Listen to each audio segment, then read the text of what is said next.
మంచు ఫ్యామిలీ కష్టాలు సీరియల్ కష్టాల్లాగా కొనసాగుతూనే ఉన్నాయన్న ఒక ప్రశ్న ఉత్పన్నమైతే అవును అనే సమాధానం అనిపిస్తుంది. ఎందుకంటే మనం కొంతకాలంగా చూస్తున్నాము మంచు మోహన్ బాబు గానివ్వండి, వాళ్ళ కుటుంబ సభ్యులు అందులో ముఖ్యంగా మంచు విష్ణు, అలాగే మంచు మనోజ్‌కి సంబంధించిన ఇష్యూస్ ఏవైతే ఉన్నాయో అవి రెగ్యులర్‌గా డిస్కస్ చేస్తూనే ఉన్నాము. వాళ్ళ కుటుంబ కలహాలన్నవి రచ్చకెక్కడము, అది అంటే అసహించుకునే స్థాయికి వెళ్ళిపోవడం అన్నది మనం చూస్తూనే వచ్చాం.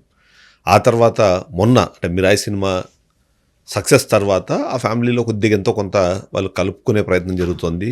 అన్న తమ్ముడికి ఆల్ ది బెస్ట్ చెప్పడము, తమ్ముడు అన్నకి థ్యాంక్ యూ చెప్పడము, ఆ తర్వాత వెళ్ళి కుటుంబ సభ్యులతో సహా కలిసి వెళ్ళి మోహన్ బాబుని కలవడం ఇవన్నీ చూసినప్పుడు సరే ప్రాబ్లమ్స్ అన్నీ క్లియర్ అవుతుందేమో అనుకున్నారు. కానీ ఇప్పుడు మోహన్ బాబు యూనివర్సిటీకి సంబంధించిన ఇష్యూతో ఆ కష్టాలకు కేవలం కామ మాత్రమే పడింది. ఫుల్ స్టాప్ పడలేదన్న విషయం అయితే మనకు అర్థమవుతుంది. అండ్ ఈ కష్టాలకి కారణం ఏమైనా అప్పుడు కుటుంబ కలహాల నేపథ్యంలో అన్నదమ్ముల మధ్యలో ఉన్న గొడవలను